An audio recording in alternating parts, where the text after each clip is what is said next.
Hello and welcome to Beyond the Boundary. My name is Josh. It's round 17 this week. It's a rip around. We've got plenty to get through. I've got Nick on my right. How are you, mate? Yeah, great, Josh. How are you? I'm good, thank you. And Vinay on my left, as always. How are you, mate? I'm very good, mate, as always. Fantastic.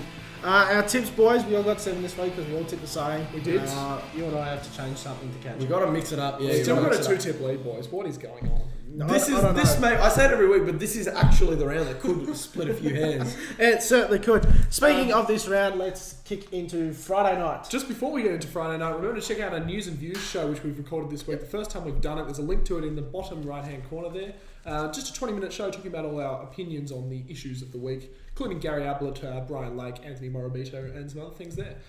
First game of the round is Adelaide versus Hawthorn, Friday night at Adelaide Oval. Last time these two teams played, it was Hawthorn by 11 points. Hawthorn have won the last 3 between these two sides. What do you think, guys? Eddie Betts plays game 200 this week. Obviously, most of them with Carlton, but he's had a very good season so far. He has. He's kicked 33 goals. He seems to be really relishing the role of playing that small forward with some tall targets. Yep. Down at Carlton, he had Jared Waite, and that was about it. Yep. At Adelaide, he's got Tex Walker, Josh Jenkins, James Podsiadly. So he is thriving with those three. He's probably one of the best on the weekend.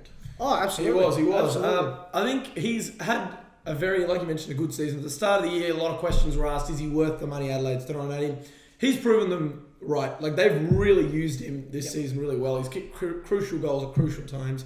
And it's that forward pressure that you speak about, isn't he? He's got a bit of Cirioli about him. Yep. So, good on Eddie Betts.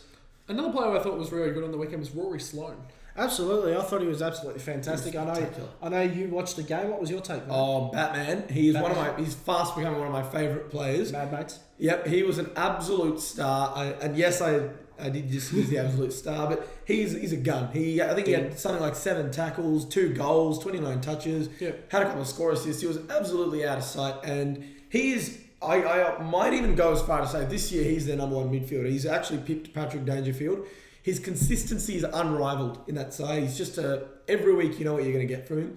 And with Scott Thompson hitting some form, like you mentioned last week, he's a real threat in that midfield. Absolutely. Well, Thompson may struggle to get up this week. He injured his knee on the weekend. So they did get a few injuries out of that game, I believe. About 3 or 4 injuries. So be interested to see how they go coming up against the Adelaide Hawks. Hawthorn Hawks this week. Brad Crouch as well. He was absolutely sensational. Yeah, definitely. I said it last week. This kid's going to be an absolute superstar. Well, you could see that last year when we got the first taste of him as a player for the Adelaide Football Club. He really burst onto the scene. But how good's he been coming back? He's only been back for 2 games, and he's more or less had 2 top 3 performances. Yeah. It's unbelievable for a kid his age, but going into the Hawthorn Hawks. The Hawks boys, they'll have Brian Lake out this week. We spoke about him in the News and Views show. Make sure you check it out. Yep. At length. He's surely going to be out this week. Definitely. Despite his recent form, he's still a big out. It'll be interesting to see who they replace. I watched the Box Hill Hawks on the weekend. I hope it's not Carl Cheney. Cole Cheney was one of the better players on the ground, so you probably think he'd most likely come into the side. So they did have other issues on Friday night. Tex Walker could have a field day down there. Well, I think we're giving Kyle Cheney a bit of unfair criticism here. I'm not sure we are. I don't think we're giving him enough criticism. But at times this year, he has been very, very good. He's been all right.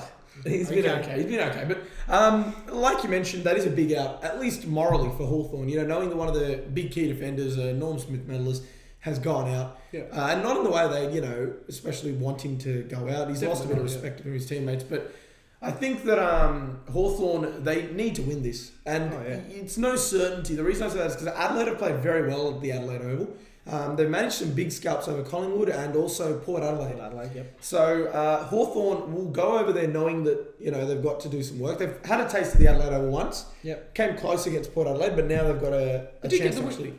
Oh no, they lost in the end against Port. They had lots of outs that week. Yep, but they've got a good opportunity this time, Josh. Absolutely, and as you said, Adelaide's going to be no easy feat to beat over there. I mean, both Adelaide and Port Adelaide love that ground. They play it well. They train there. They do everything there, don't they? Do it very well. Yep. And of course, Hawthorn are coming off this loss against North Melbourne. They conceded 6 goals straight in the third quarter. What do you think was the big aspect there that Hawthorn dropping that game? I just think North Melbourne wanted it more. Yeah, me too. Hawthorn just looked slow, and they lost Brad Hill in the opening Quarter. It was No, sorry, it was a late withdrawal. He didn't place around. They lost Brad Sewell in the opening. Absolutely.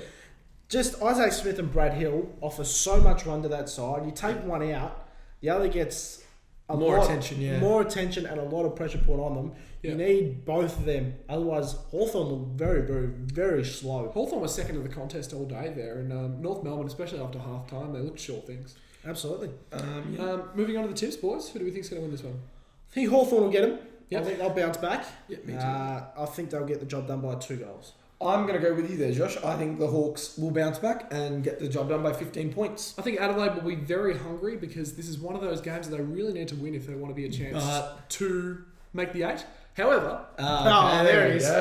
I do think it'll be a close game, but I think Hawthorn will win 20 points, I think, the final margin. Moving on to Melbourne versus Geelong, Saturday afternoon at the MCG. You don't think 3 goals is a close game for that? Last time these two teams played, Geelong by 68 points. Geelong have won the last 9 encounters between those two teams, and the one before that was a draw. I think Melbourne could win this. The MCG there? Next, someone plays their 50th game. Who is it? It's Josh Caddy. Ding. That's enough on Josh Caddy for Beyond the That's Bounds. no more Josh Caddy. Good luck to Josh Caddy this week. I think Geelong, it was very, very wet, scrappy conditions against the Bulldogs. You'd hope they get better weather against Melbourne. It'd be a very defensive game. It'll be literally polar opposites, won't it? You'll have a very defensive side coming up against a side that just love to attack and go through the centre. So Well, I think Chris Scott said after at his press conference yesterday that he was very unimpressed with the win against the Western Bulldogs. He felt like the defensive pressure and the tackling really wasn't there. Not so much tackling because he had something like 119, but more so the defensive pressure coming out of the forward line he wasn't really impressive with. Well, I think I don't take a huge amount out of this game. I was at the game and I got absolutely drenched there. It was bucketing down from about... So that's what you took out of the game? That's what I took out of the game, some soggy clothes. You got wet. From about quarter time onwards, it was just absolutely relentless rain and just players were, taking the ball in one hand to go for a kick and the ball would just fly out of their hand and go out of bounds. It was literally that bad at times. So you see that kind of game, you can't expect the skills to be 100%. Once Geelong got a lead, you just saw that they were just going to try and scrap out this contest and get the 4 points. So I wasn't too concerned by the fact that the Dogs got as close as they did in this game. I think most teams struggle to adapt. They don't do a lot of wet weather training. Yeah. I think teams struggle to adapt to the wet weather.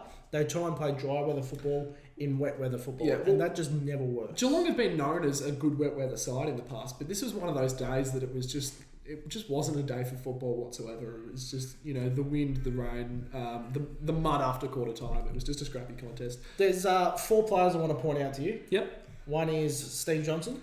14 tackles on the weekend. James Bartel had 15 tackles. No, 16. I think the stats was wrong on the app. 15 the official word was. Cam Guthrie.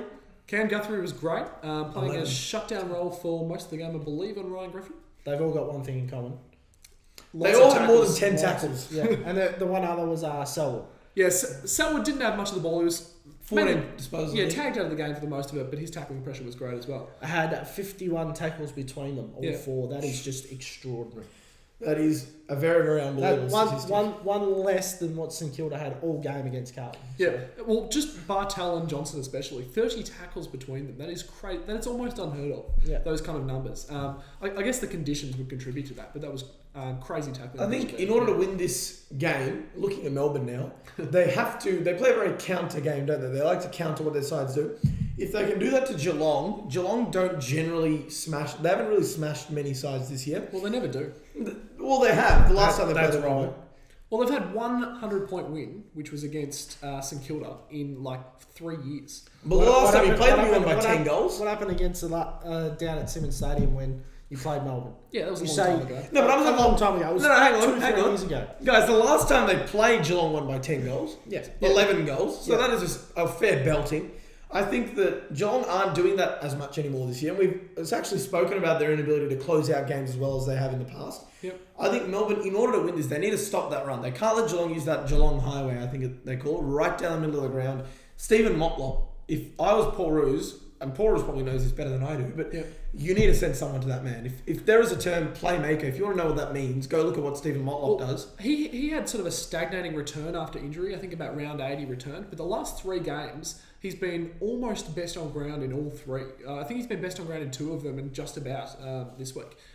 So he's in absolutely brilliant form at the moment. And whether he plays in a forward pocket or if he plays off a wing, he's so damaging at setting up that play inside 50.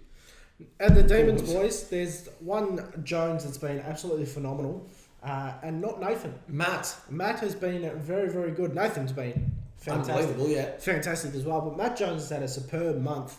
And he was very, very good again on the weekend against the Dockers.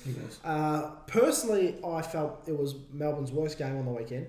They were absolutely dominated by Fremantle. Only kicked the 4 goals for the match. They really, really struggled against Fremantle's defence. Well, most teams do. They weren't the best conditions either. Very, kind of humid, Darwin type conditions, very sultry. And you sort of look at the game and think maybe Melbourne's a bit more of a chance because the conditions might bring them closer together, but it certainly wasn't the case. You're right. No, Fremantle ran all over them. Like you mentioned, Matt Jones had a good game, but apart from that, not too many highlights. I love the work of Mark Jamar lately as well. I thought he was okay against Aaron Sandilands as well on the weekend. So some things to work on down in Melbourne, but at the start of the year we were wondering would we still see the same Melbourne, but there are signs of improvement there, which is good. But, this is a game where I think they should really have a fair crack at it. really give it their all. You never know. I mean, it's that kind of time of the year where upsets are happening every week. So I'm not saying it will happen. I don't think it will, but I think that's what they should be aiming for. Who are we tipping, guys? Geelong by 10 goals. Oh wow! I'm going to go Geelong by 5 goals. Yep, I've gone Geelong by 45 points this week. I think we'll get the job done. Just right in the middle, smack bang, 30, right 45, 60. North Melbourne versus St Kilda Saturday afternoon at Blundstone Arena. Last time those 2 teams played, it was North Melbourne by 68 points. What do we think, guys? Are you joining in the chorus, Josh? Oh, it's a type of game they can drop. It's true. I think if there was a time where, if I had told you that North would lose to Brisbane, then beat Hawthorn and lose to St Kilda. They lost to the bottom of the ladder and then they beat the top of the ladder. It is nuts. It's just ridiculous, and it's frustrating because we saw Friday night how good they can play. There are no words to describe how inconsistent they're the kind of team that if they somehow magically went to the grand final, you would not count them out. They could probably win it, to be honest. Well, you'd have absolutely no idea. Yep. Well, they've beaten the current top 4 sides. They've beaten all top 4 sides. They've beaten Sydney, Freo, Port and Hawthorn. And Port Adelaide. Yeah. And it's just... And yet they've lost to Brisbane. Who else they lost down there? They lost to Carlton. Was it Richmond they came back against, or Richmond? Yeah, they came back against Richmond. They came back against They've struggled against all those sides. But in any case, they lost to Adelaide as well, I think. Yep. So and Essendon. So against St Kilda, they've got to win this. They must win this. I mean, They have to. That doesn't get any easier than this. I'm not going to make a tanking accusation. A lot of people are. But I will say that St Kilda look to be deflated. There are a lot of kids in that side. A lot of them have been injured. So St Kilda have been very unlucky. They look to be tired at this time of season. Yep. And they're running off their legs. I mean, Nic was good on the weekend. Kicked 3 goals at 19 touches. He looks frustrated, doesn't he? He looks like a man that... I won't say it, but... Well, I will. Okay. But I feel like he's getting to the point where he's so frustrated that he's going to move on at the end of the year. That's what I was hinting to. But Jack Billings, he had 20 touches. He looked good. He's obviously going to be a very good player in the future. But again, 7 clangers I think he had, so he struggled to dispose of it correctly. Shane Savage was another limelight. 25 touches. He went at 80% disposal efficiency coming off half-back. So he was fantastic. He's had 2 good games now for St Kilda coming off half-back. So... it's good to see him playing some very good football. He's probably keeping Sam Fisher out of the side, and I want to mention him because he did play a game for the Zebras, the Sandy Zebras on the weekend, and he will play that half-back role, but who knows what's going to happen in the selection table. Well, Lockie Hansen, boys, I thought he was absolutely outstanding on the weekend against Hawthorn. He had 28 disposals, 14 marks, a number of them were intercept marks, so he's in our team of the round this week, so great to see him in. Very good player. Although Nic wanted Harry Taylor in. We thought Lockie Hansen had a better game. But Lockie Hansen was spectacular. And we all forget that he was picked 3, I think, in the draft. He was taken from Gippsland Power. He's certainly taken his time to show why he was picked 3, Picked 3, but the last couple of years he's been very, very good. Yeah, he has since he's gone into defence. He started his career as a forward. Yep. And now he's gone into defence. And he looks good there, doesn't he? He looks good. He looks settled. So, guys, who are we tipping? It's got to be North. Well, you've got North by 82. It's got to be North. Fair enough. I'm going to go North by 60. I think they must win this. St Kilda's deflated. Must win North. Yeah, I've got North Melbourne by 39 points, maybe a little bit closer. Some North Melbourne inconsistencies might find them way to keep it a bit closer there. Western Bulldogs versus Gold Coast. It's Saturday afternoon at Bundaberg Run Stadium. How about this? Bundaberg Run Stadium. Where is it, Nick? It's up in Cairns. It's Bundaberg Run Stadium. Now, this It's is where Richmond and Gold Coast used to play. This wasn't called Bundaberg Run back then, was it? No, I don't think so. This is a Western Bulldogs home game in Gold Coast's home state. That is a very, very good point. And I think the big question here that we're all asking ourselves is what it was last time, which was Gold Coast by 45 points. I forgot to mention. Anyway, apart from that, it was only about 7 weeks ago as well. Well, Gold Coast was spectacular against Collingwood. I've gained so much respect for that football club over this year. I don't think it's got enough coverage that in the last quarter it they had hasn't. one rotation. Two rotations for the entire last quarter. I think not just today, but throughout the year. I remember tipping them in round one. I really, really like this club. The way that they're handling themselves, the spirit that they're showing. Guy McKenna's doing some good things, but that last quarter, you could tell they were visibly, absolutely they were off their feet. You had, every stoppage, a Gold Coast player with, hands on their heads. They were so tired. Yep. But they kept pushing through, and the likes of David Swallow, Jager O'Meara, I tell you what, they are set up, and they're so young. Yep. O'Meara's only, 20 and Swallow's 21, so... I think O'Meara's only 19. Oh, well, I tell you what, they are set up for an enormous future, Absolutely. We touched on Gaz in the news and reviews. Make sure you check it out again down the bottom screen. It's going to be a big loss, obviously. The best player in the competition, their leader. Who's going to step up? They've got that brilliant midfielder, as Vinay's just touched on. Yeah. I think they can go the season without him. Well, you've got Jack Martin, who's just come back into that side, who they've been missing for most of the year. So that's one aspect that could step up in his absence there. Yeah, absolutely.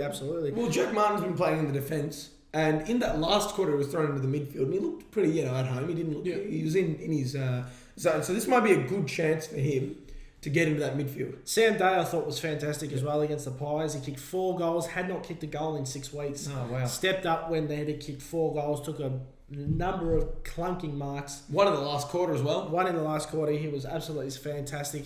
I thought Stephen May was fantastic as well. Travis Cloak got the better of him early. It looked like Cloak was going to end up with about 10.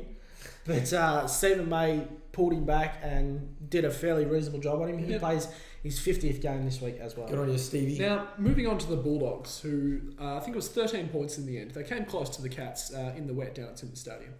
Absolutely. I want to touch on a point Brendan McCartney made about Jackson McRae in his press conference after the game. I can see when the sub on the weekend. Was named on the sub, correct. When I saw that Jackson McRae was the sub, I was thinking, what the hell is Brendan McCartney doing? Yeah, me too. And Bulldog supporters were as well. Absolutely. Yeah. But then he gave his reasoning after the game, and I completely and utterly agree with him. He said that McRae doesn't do enough defensively. Yep. And in short terms, basically called him a front runner. Yeah. Downhill skier. So for those of us that don't know what that is, runs one way and doesn't run hard enough the other way. Correct.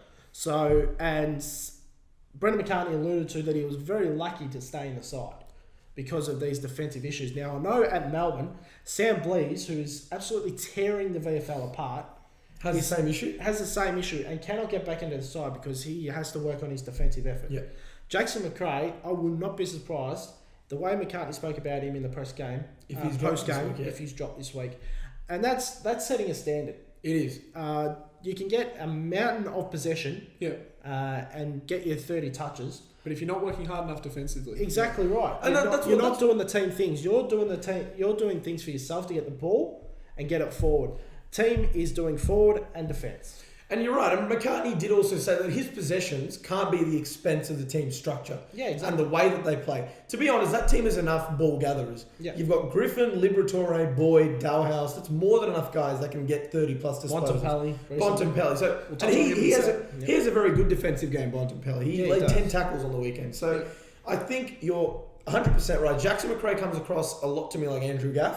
Yeah. And Gaff is now into his fourth year, I think. Yeah. And he's still really struggling with that exact same issue. Well, let's forget it's only Jackson's second year. That's why I think it's good that McCartney's doing it now and not letting him, soak in these juices. Settle into it. Exactly. Yeah, Yeah. And just quickly, we did touch on him. Marcus Bontempelli. Geez, he looks like a player. 21 possessions, 11 of them were contested. He laid 10 tackles, kicked 2 goals, Great 1 goal score sense, assist. They've got a find on their hands there, the Western Bulldogs. Who are we tipping? I'll be going Gold Coast. I think they can get the job done without Gaz. I think their tall forwards will stand up. It is notably very windy up there at. Will stand up. Yeah, continue. It is normally very windy up there at Bundaberg Rum Stadium, so we might see a low-scoring game. However, I tip Gold Coast by 47. I'm tipping 2 things this week. I'm tipping Gold Coast will win by 50 points, and I'm tipping Western Bulldogs fans will bring up the fact that their home game was in Gold Coast home state. It's a money thing. I really don't think Gold Coast will win by that much, to be honest. I think they'll win, but I don't think they'll win by 50 points. I think they'll get it done by about 15 to 20 points. Okay. Moving on, it's Brisbane versus West Coast. Saturday night at the Gabba. Last time those two teams met, it was West Coast by 26 points. Vinay, West Coast going up to the Gabba there, where Brisbane have actually been quite good this year. Yeah, they You're are nervous, aren't you? I'm very nervous, to be honest. I'm very nervous that the Eagles are going to lose to Brisbane, but look, It's the longest trip. It is. It is Yeah, for West Coast. Very, very long trip. I think it's a 5-hour flight. 5 to 6 hour flight. From Perth to Queensland. So it's a long, long trip they're making. Now, there's one man who will be waiting to greet them at the airport. It's Tom Rockcliffe. Yeah. How are West Coast going to contain him? Because he has been absolutely brilliant. First of all, I think that West Coast have the last 2 weeks against Fremantle and Sydney, both games that they were with them for 3 quarters. Fremantle was definitely winnable. Probably should have been won. Yep. Sydney probably shouldn't have been won. They probably, deserved the win. They were much better throughout the game. Yep. But keeping in mind that West Coast was only a kick away for the majority of the game. Yep. And they looked like they were going to take the lead at one stage in the third quarter, where they were just 9 inside 50s in a row. So it's that consistency that's continually shooting them in the foot. It's the decision making that's continually shooting them in the foot. But Tom Rockcliffe, one highlight to take out of the West Coast Sydney game, Josh Kennedy his influence was unheard of. He had 22 disposals, very low disposal efficiency. He only laid 8 tackles. You can't really stop a guy from tackling. So I think Shard Wellingham did a spectacular job on Josh Kennedy. From Sydney. JPK, not JJK. Yeah. And that's what the answer to your question, Nick. I think he'll go straight to Tom Rockcliffe. Speaking of JJK, Yeah.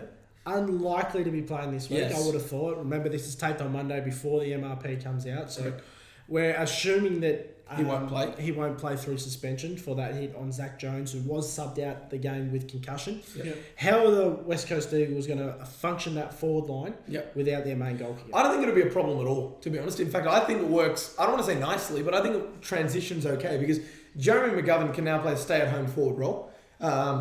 Brisbane's forward line isn't very top-heavy, so I don't think you need to throw McGovern back there, and he can slot into JK's role very easily. Nat Newey will be back, so there's another tall forward option. Cox will be playing. Lysette may be playing if I think Scott Lysette may stay.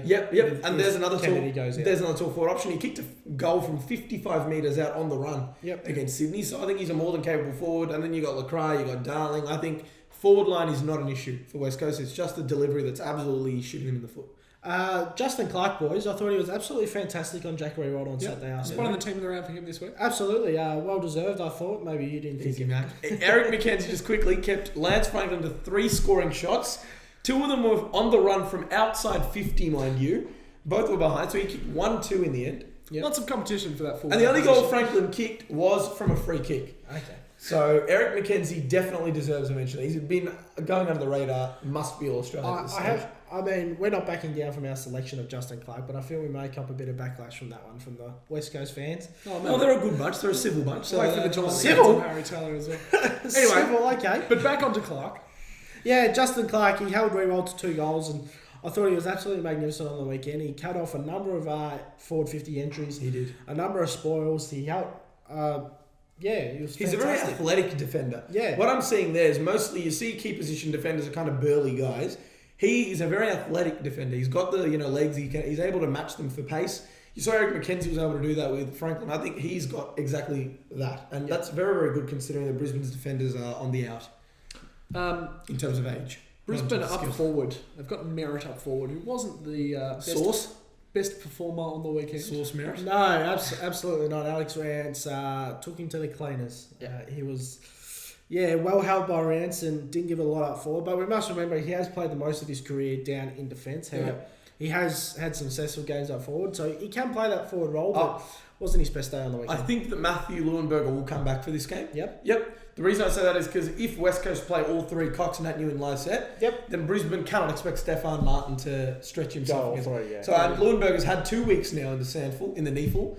So I think this is, and it's a home game, so I think it's a prime chance for them to bring him back. Who do you think's going to win, guys? I'll be tipping West Coast. Brisbane's forward line worries me a bit. I'm not sure where their goals are going to come from. I mean, someone might bob up and kick 3 or 4, but at this stage, I can't see them kicking enough winning score. If they're going to win Brisbane, they're going to have to defend very, very well. So West Coast by 4 goals. Yeah, for the same reason you've given there, I just can't see where the goals are coming from for Brisbane and the informed West Coast defence with Easy Mac down there. Gone West Coast by 10 points. Yep, I think West Coast will get the job done. Obviously, a bit of an incentive is gone now that finals are off the cards, but I still think they've got a lot of pride to play for, so I think they'll get it done. How many points? By about 20 points, I don't know. Moving on, Sydney versus Carlton, Saturday night at the SCG, I believe. I've written the MCG. Last time these two teams played, it was Sydney by 24 points. Sydney have won the last 3 encounters between these two sides. What do we think, guys? There is a 21-year-old. There is a 21-year-old at Sydney who plays like he's been playing for years now. Is his name Luke Parker? Yes. How is he only 21? I don't understand. Well, he was born in 1991. Yeah, I was going to say. No, but how is he... That's how he's 21 years relative old. To his ability, don't you pipe? I'm pretty sure the Essendon Bombers took one Ariel Steinberg ahead of this young man. So that shuts up. Luke. I wanted him so bad. Yeah. But he was spectacular. 30 disposals, a number of, I think, 10 tackles, 2 goals. 2 goals. He was absolutely brilliant for Sydney. And JPK was tagged out of the game, but Luke Parker stepped up. Yeah. As did Ben McGlynn, I thought. Ben McGlynn through the midfield was absolutely fantastic. Luke Parker has taken Jude Bolton's role in that midfield. He has, perfectly. He's Jude Bolton Mark II, people call him, because he's just been absolutely phenomenal. Stepped into that role beautifully. And another player who usually steps up every week, Jared McVeigh, was once again very good for the Swans. Yeah, absolutely. His run and drive off halfback is just phenomenal. He leads that team each and every week, and he was absolutely fantastic again on the weekend. Yep. Kurt Tipper was a laid out. Yep. I think we'll see him come back this week. Yep. Mind you, it was the knee issue again, so may not. Okay, interesting. Michael Jamison versus Buddy Franklin this week. What do we think of that? Jamison was very good, despite Rewald kicking 3 goals and having very, very, very poor delivery into the forward line. Michael Jamison was very good. We gave him a vote. Well, the representatives gave him a vote. Yep. I don't vote, despite people think I do. But anyway, he was very good. His rebound out of the fence was very good. He's a very good user of the ball for a key defender, which is critical. Yeah, very critical. Coming out of defence. Yeah.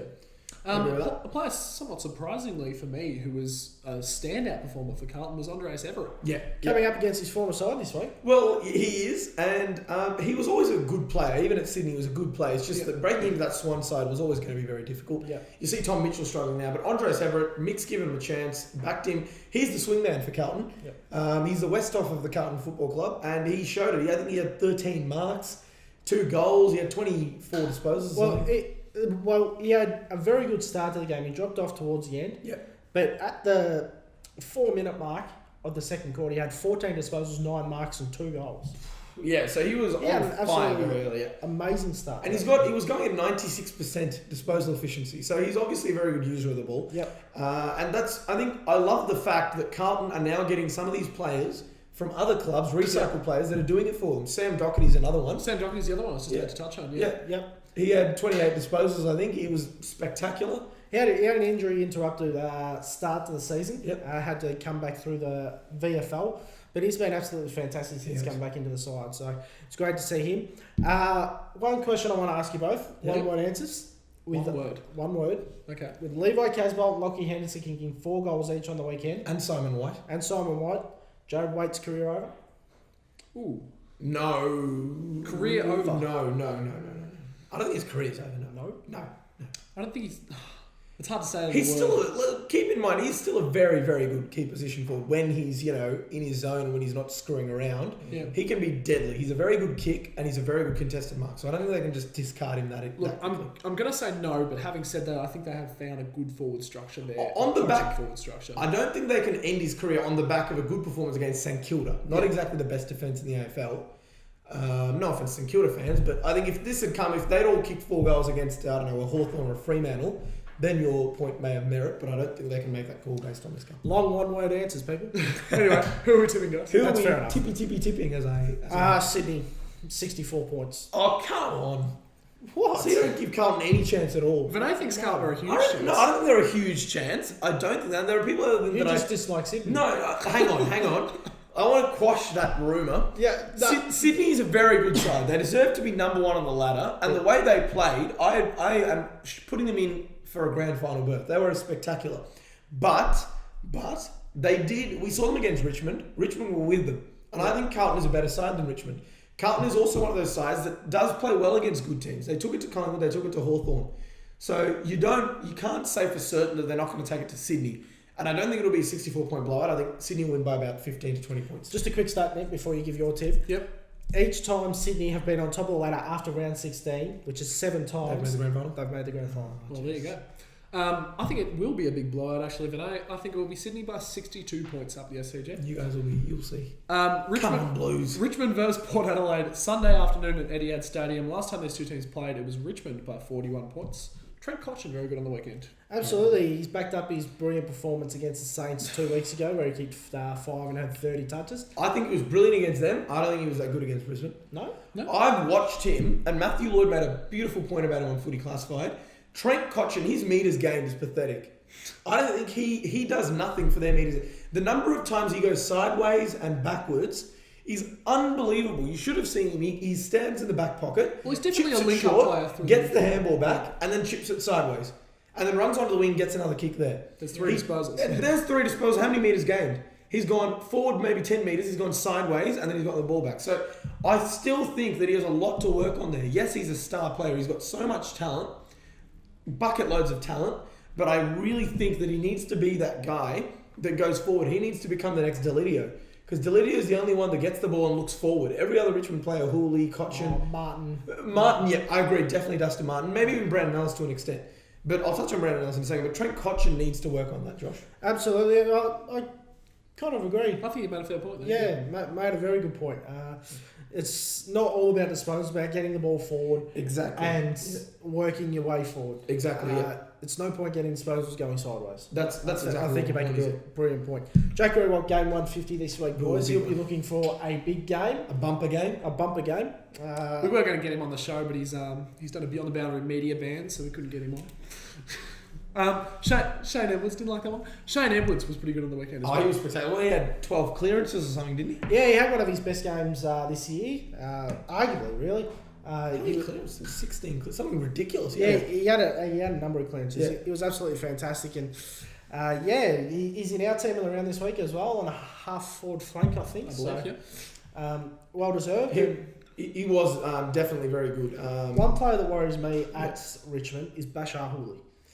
His disposal was shocking on the weekend. The biggest criticism I have of Bashar, and he had it at Essendon as well, if he is... runner. No. He does a number of good defensive things. However, when he has the ball, he's under the slightest bit of pressure. Yeah. He has no composure whatsoever. Yeah. Well, it's one of those really difficult things to get, isn't it? Composure. Yeah. Like, we applaud all the players that have it. Pendlebury has it in spades. But it's so difficult to gain composure, isn't it? It's a very difficult quality to get. But that's something you have to work on. For sure, training, in those pressure situations. But it's been happening since he was at Essendon. Yeah. And it hasn't improved. One other person that doesn't really seem to take to pressure situations, Brandon Ellis, had 33 touches. Guess how many of them were contested? Lots. None. 0. None? It's uncanny. I've not seen that in a long, long time. That surprised me, though. No, where a player's got more than 30 disposals and not one of them is contested.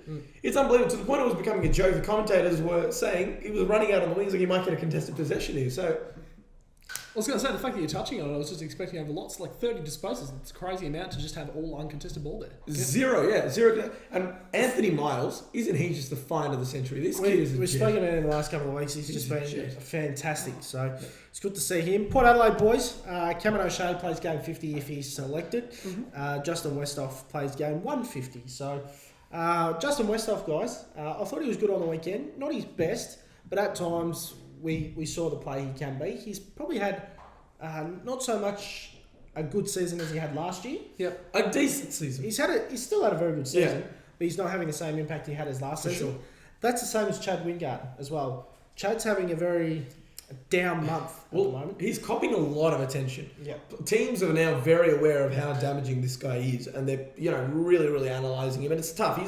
We forget that he's only 21 years old. Oh, absolutely. We need to remember that although he's a star, he's a freak, he's only 21. So we need to give this kid time to develop and come into his own. And for the power, Hamish Hartley was very good. He's absolutely. Yeah, we gave him one vote on the weekend. I thought his run out of defence was fantastic against my boys. He's one of the best players in the AFL, to be honest. I'm going to go as far as say he tackles well. Yep. He's got a booming right foot on him that's very accurate. When he's up and going, he's one of the best to watch. Correct, Port Adelaide, I don't know where this form slump's come from. I think teams have taken their time to work them out, but they have worked them out. I've obviously watched on Saturday night. Essendon blocked their run down the middle. We saw 2 weeks ago, Matt White loves to run down that middle. And Melbourne did that to Port as well, and they did it well, Exactly right. We blocked that on Saturday night. I'll talk about it a little bit more when we get to Essendon. They just got to find other ways around it. So they need to get back into form if they want that top 4 spot. As soon as Port Adelaide lost, I realised that every top team has this year. Every team has had it. Fremantle had it. Every team in the competition has it. Yeah, exactly. Fremantle had it earlier in the year. Hawthorn had it earlier in the year. Sydney had it in their first 3 rounds.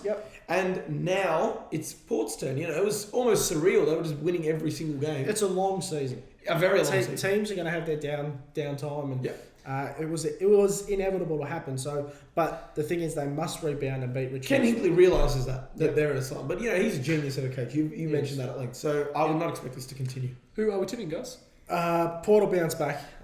Venue does not matter to Port Adelaide at the moment. Correct. So, Port Adelaide will bounce back by about 24 points. All right. I've stolen my tip. 24 points is the margin. 24 points is the margin I had as well for Port Adelaide. I reckon the Power will get it done by 25 points, boys. Moving on to the match of the round, I would say. It's Essendon versus Collingwood. Oh, here we go. The Anzac Day rematch. Sunday afternoon at the MCG. Last time these two teams played, it was Collingwood by 23 points. Guys, what do we think? Mini final this. Yep. Mini final. Just about. I'm really looking forward to this one. If Essendon want to play finals, they must win this game. If Collingwood want to play finals, they must win this game. Absolutely. So, there's 2 things I want to point out. I was very strong on this. My first point is... Put it in the run sheet, he said. Yeah, put it in the run sheet. I did not want to leave this out. Essendon's played 4 games at the MCG this year. Oh, yeah, this one. I don't know this stat yet. Not once have they conceded a goal in the first quarter in all 4 games. It's staggering. That is a very, very impressive defensive effort. Absolutely. And also, on the road, Essendon between 2002 and 2010, their record was 7-43.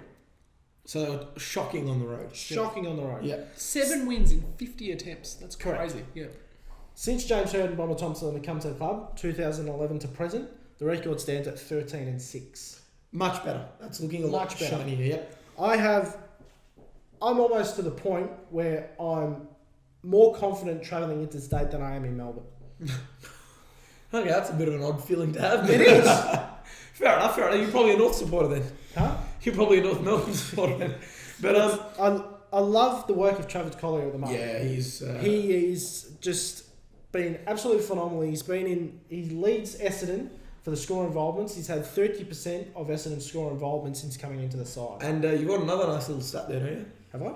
I think you do. Well, we had one before the game. Champion data. Yep. He's involved. I think it's number 4 at the club for meters gained or something. Yeah. He's very, very good. He uses his run and carry. He's a very quick player, and I think he may even be useful off half back. Yeah, at some stage. Absolutely. I spoke about it in the Port Adelaide preview, the way we managed to block their run defensively. Yep. The way we tackled on Saturday night, I felt was our best tackling performance in a number of years. Unbelievable. We had, I think, 93 tackles. 31 more than Port Adelaide, and we won the game. Yeah. That is just absolutely phenomenal. I really thought we deserved that win from start to finish. We showed the intent from the very first bounce, so I was very, very happy to get that win on Saturday night. Definitely. David Zaharakis, Josh, you touched on him in news and views. Yeah, absolutely. He's really stepped up since Joe Watson was out with that quad injury.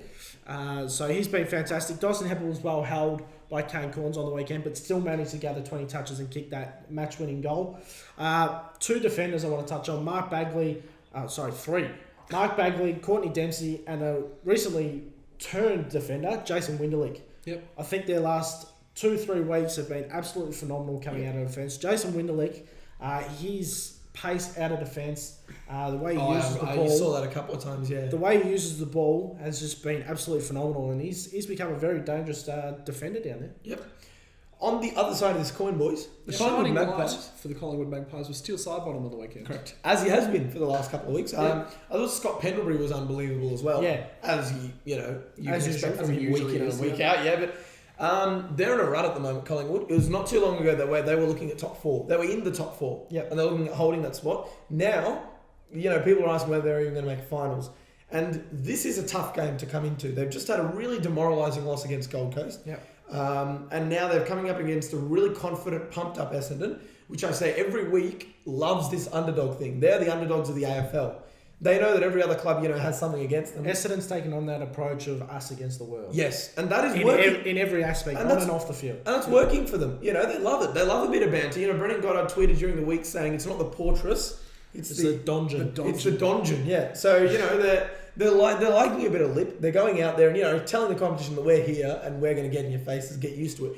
So Collingwood are up against it. I think Jamie Elliott might come back this week. If he does, he'll play game 50. So okay. Very deserved. Yeah, absolutely. If he comes back in the side, obviously it adds a lot of forward prowess down there. So it'd be good to have him back for Collingwood, not so much us, but yeah. The midfield for Collingwood will be the big key this week. Well, I spoke about it last week. Dane Swan absolutely loves playing against the Bombers. He's had a very, very ordinary year for his standards. But he seems to turn up when Essendon are in town. He had 31 touches and 4 goals on Anzac Day. Yeah, we all remember what happened on Anzac Day. He absolutely loves playing the Bombers. So who's Hocking going to? Swan. Okay, so Pendlebury and Beams will... Yeah, I think Jake Melcham has also been playing. You're right. So he might go to one of those. He'll go to either one as well. Yep. Who are we going? Oh, hang on. One more thing that I want to say. Travis Cloak. Yep. He must fire if they're going to win. Yeah, I didn't mind the swap of Carlisle in defence, Hurley down forward. I mean, I've been a big advocate for Carlisle down forward. He still finished with 2 goals. He was our leading goal kicker. Yep. With two. All right. Okay. Even spread of goals. All right. Fair enough. But I didn't mind it being a wet, dewy night. Hurley was a bit more mobile. So what you're saying is... Josh is leading into our new segment next week. No, so what he's saying is they beat Port Adelaide in Adelaide with Carlisle in defence and Hurley down. Is that what you're saying, Josh? But Carlisle kicked 2 goals. If Carlisle didn't kick But he was in defence? Yes. Okay, there we go. That was what we wanted. But, so who's going to Cloak? Who's going to Cloak? Yes. Is it Carlisle, is it Hooker, or is it bloody Zaharakis, or Bomber Thompson? Is he going to get down there? Hooker will go to Travis. Okay. All right, boys, who are we tipping? I'm going to go Collingwood by 7 points. I give Essendon a huge chance, but I think Collingwood will fire this week. Bounce back. Yeah, I know why you're going to me, because you're going to tip the Bombers, and I'm going to tip the Maggies. I'm going to say the Pies will win. They've got to bounce back. And to me, they're the better side. On paper, they're the better side. I do say that. But will Essendon get back Hibberd, Fletcher, any of those? We'll get back Hibberd and Fletcher, yes.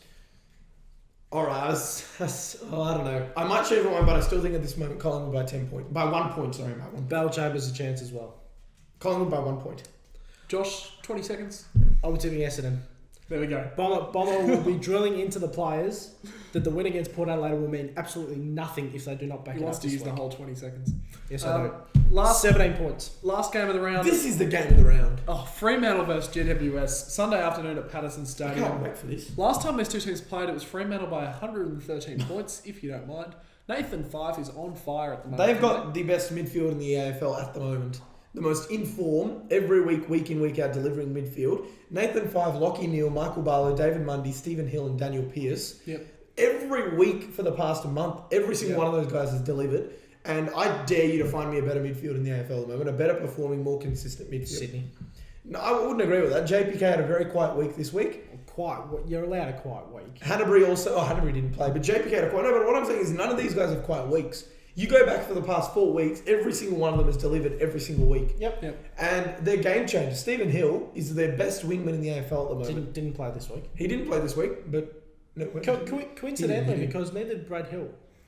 Yeah, it's interesting. Maybe the brothers, maybe a familial issue there. No, I don't want to stir the pot for them. No, Brad Hill actually did warm up, so... Okay. Well, I don't know. Maybe they went off... Did his injury in the... They went off and, to some hill convention about how good the hills are, but up in the hills... This is why we have him on the show. Lockie Neal, another one that was very good on the weekend. Broken Hill. Lockie Neal was spectacular. You got the unsung hero. He's been sung now. We're singing about him. He was brilliant. He's just that sixth cog. And you always talk about the bottom midfielder. He's that bottom midfielder, but it's hard to believe. Yeah. With the efforts that he puts in. Absolutely. Touch on him quickly. Anthony Morabito, fantastic to see him back. Yep. He came on as a sub, had 8 touches. Fantastic to see him. Over 1,300 days since he's... last played football. Also, quickly, Michael Barley, 29 touches, a goal, 9 tackles, and 6 clearances. Yeah. Crazy good. Goes under the shadow of 5, but unbelievable. On to the Giants. They got beaten by 72 points, I think it was, to Adelaide up at 68. 68? Well, there you go. Spotless or Star Trek or one of the Spotless. Yep. Very clean. So got a bit filthy. Yeah, there it is. So got a bit filthy up there. Shane Mumford was very, very good, I thought. Absolutely. He's in our team of the round. He was very good against Sauce Jacobs. Oh, yeah. He beat him. You've been advocating him for the All-Australian. And he beat him. He did, but he missed 6 weeks, so... We'll see. Big Sauce Jacobs. Be a fair effort if he gets in. But he did very, very well. And another player I really, really liked for Jetta was Zachary Williams. Yep. Was a very, very good player.